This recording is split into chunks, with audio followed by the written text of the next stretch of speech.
Welcome to the deep dive. Today, we're really getting into something vital for English learners, pronunciation. That's right. You might have the grammar down, lots of words, but sometimes people just don't quite catch what you're saying. Exactly. And it often comes down to how things sound. Right. So our mission today really is to give you some practical or actionable tips, things you can actually use. Okay. We want you to feel, more confident, clearer in your daily English conversations. We'll lay out some steps you can take every day. Okay, practical steps. I like that. Okay. So let's start right there. Why is pronunciation so important? And some people say, grammar's perfect, that's enough. What do you think? Well, it's interesting, but even like perfect grammar, Mm. it doesn't guarantee people will understand you if the words themselves aren't clear. Mm. Think about that classic example, saying beach versus bitch. Oh, right. Yes. Big difference. A huge difference. Yeah. One tiny sound change, totally different meaning, can be pretty embarrassing sometimes too. Yeah, I can imagine. So the goal isn't some kind of perfect native accent. Nobody really has one perfect accent anyway. It's just about being understood clearly. Makes sense. And honestly, when people get you easily, your confidence just shoots up. Conversations feel much more relaxed. Okay, so clarity is key, confidence follows. Mhm.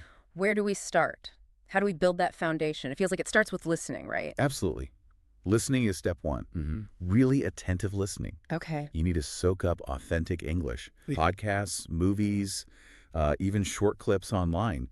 Just hearing how native speakers connect, sounds, the flow, it's huge. Just absorbing it. And then building on that, there's a technique called shadowing.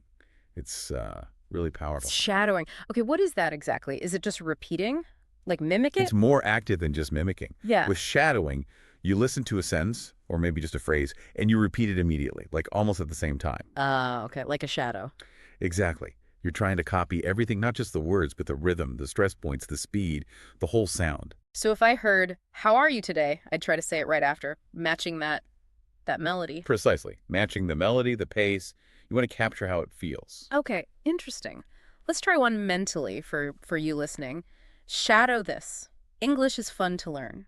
Good. Now, maybe one that's a bit quicker, more natural flow. Try shadowing this. I want to improve my pronunciation. You can almost feel how that works your mouth differently, can't you? Definitely. And doing this just 5 minutes a day, it makes a surprisingly big difference pretty quickly. You feel your muscles adapt. Okay, 5 minutes of shadowing. Got it. Now, moving beyond just sounds and repeating, you often talk about the music of English.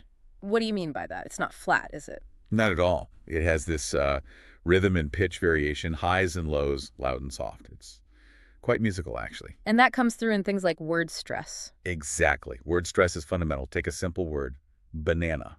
Okay. We stress the middle bit. Banana. Right. Banana. If you say B-A-na-na or B-N-N-A, it just sounds off, Yeah. unnatural to a native listener. Even if they understand the word, it just doesn't sound right. Precisely. And it's not random. Think about place names. A.M.E. Eric, Not Amy Eric. right? Or techwords.com, tethputer. Not co-computer. And sometimes the stress changes the word type, like P-H-O to graph, the noun. Okay. But then photography, the practice. See how the stress shifts? Yeah, photography. It moves completely. That's fascinating. Yeah, it really is. And this music, it's not just in single words, right? It's in whole sentences, too. That's intonation. Yes, intonation is huge. It's the melody of the sentence. If I say, you're going home, flat, like that, it's just a statement, a fact. You're going home. But if I make the pitch rise at the end, you're going home. Ah, it's a question. Instantly. Same words, totally different meaning, just from the pitch change. Try repeating those, you listening out there. Feel the difference. You're going home, flat, versus you're going home, rising. That feeling, getting that right, makes your English sound so much more natural. Absolutely. More alive. Okay, so we've got listening, shadowing, stress, intonation. What about those really specific sounds, the ones that consistently trip learners up? Oh, yeah, there are a few classic ones. The th sound is probably number one. Think in this. Right. People often substitute maybe an es sounds like sink for think or eight sound like dis for this. How do you actually make that sound? It feels weird if your language doesn't have it. It does feel weird at first. So for the thief and think, that's the voiceless one, you put the very tip of your tongue just lightly between your teeth Okay, lightly between. and blow air No voice, just air, like a soft F, but with tongue there. Think. Think. I feel the air. Now for the thee, in this, the voice one, same tongue position. But this time, you hum. You use your voice. Think. Feel the vibration. Please. Yeah, a definite buzz. Try switching. Think that, this, think this. Practice feeling that difference. Okay. What's another common tricky one? The V sound. Some people say wary instead of very. Right, swapping V for W. The trick for V is top teeth gently touching your bottom lip. Gently touching. Okay. Then push air out with your voice. V, V, V, V, V. You should feel that vibration on your lip. V, V, V, V. Very. Every. Vacation. Exactly. Practice those. And, briefly, the difference between R and L is crucial too. Rice and lice are totally different things. Yeah, you don't want to mix those up at dinner. Definitely not. Precision matters for meaning there. So you're working on these sounds, you're shadowing. What's a really practical way to check your progress? Okay, this one feels a bit strange at first, but honestly, record yourself. Record yourself speaking. Ugh, I know most people hate hearing their own voice. We do. It's true. But it's incredibly effective. We often just don't realize how we actually sound until we listen back objectively. It's like a mirror for your voice. Exactly. A sonic mirror. It shows you what's working and, well, what maybe needs a bit more practice. Okay, so how would you suggest someone does that? Just randomly talk? A good exercise is to find a short paragraph of English text. Read it aloud, record it on your phone or computer. Right. Then find a recording of a native speaker reading the same text, if possible. Or just listen carefully to your own recording. Compare it. Where do you sound different? Are you hitting the stresses? Are those tricky sounds clear? It forces you to be analytical about your own speech. It really does.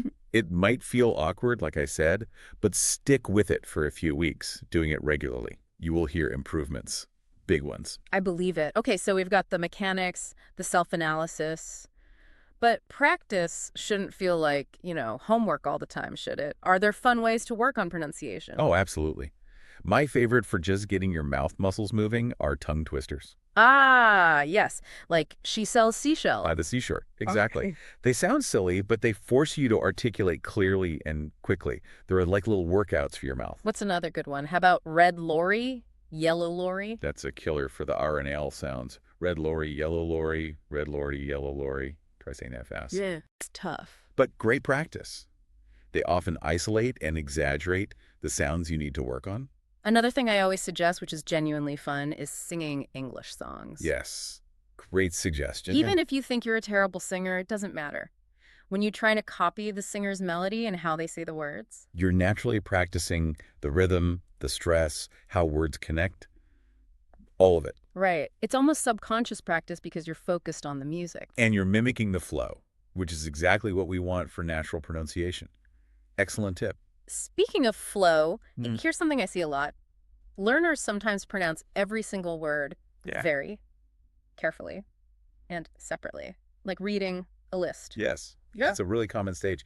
But it's not how natural spoken English usually works, is it? No, it sounds a bit robotic. In real conversation, words bump into each other, they connect, they blend, sometimes sounds even change a little. Like asking, what are you doing? Often just comes out And as, it's just doing. right. The words just flow together. Or I am going to becomes. I'm gonna. Or even, means go. Yeah. Now, to be clear, saying the full words, what are you doing, is not wrong. You'll be understood. Right. It's perfectly correct grammar. But understanding these connections, these reductions like gonna and whatcha, is really important for listening comprehension. And using them sometimes yourself makes you sound more fluent. So it helps you understand fast speech and helps you sound more natural if you choose to use them. Exactly. It's about understanding the reality of spoken English. Okay. This leads to maybe a final but really crucial point. Mindset. I know so many learners feel shy or even embarrassed about their pronunciation. Oh, absolutely. It's probably the #1 barrier I see, that fear of making mistakes. What's your advice there? Look, it's completely normal to feel that way, but mistakes aren't just okay. They're like essential. They're how you learn. Nobody, absolutely nobody starts out perfect. True. And think about it. Even native English speakers sound incredibly different depending on where they're from. An American accent, a British one, Australian, Irish, Scottish. They're all different, but all correct English. Exactly. There isn't one single perfect way to pronounce English. The real goal, remember, is just clear communication, being understood. That's it. I mean, not perfect. Not perfection. Focus on clarity, be patient with yourself, and honestly, try to embrace the learning process, mistakes and all. Confidence comes from trying, not from waiting until you're perfect. That's a great perspective. So, just to quickly recap this deep dive. Yeah, we covered quite a bit. We talked about why pronunciation matters, that clarity and confidence link. And the foundation, really listening, and that shadowing technique. We got into the music of English word stress like bon and ah, and intonation, making statements into questions. Then the tricky sounds like the and v and how to physically make them. Right, and that practical tip of recording yourself, even if it feels weird. Plus the fun stuff, tongue twisters and singing songs. Don't forget connected speech, understanding things like gonna and whatcha. And finally, that all-important mindset shift. Aiming for clear communication, not some mythical perfection, and not being afraid to make mistakes. That's the core of it. And the big takeaway message really seems to be consistency, doesn't it? Absolutely. Just 5 dedicated minutes, maybe 10 minutes every day, focusing on 1 or 2 of these things. It adds up incredibly fast. You will see improvement. Be patient, keep practicing. You'll get there step by step. It's a journey, but a very achievable one. So as you go about your day after listening to this, here's something to think about, a little challenge, now that you're maybe listening with a slightly different ear. What surprising bit of English music, maybe a stress pattern or a linked phrase, might you notice today that you never quite heard before?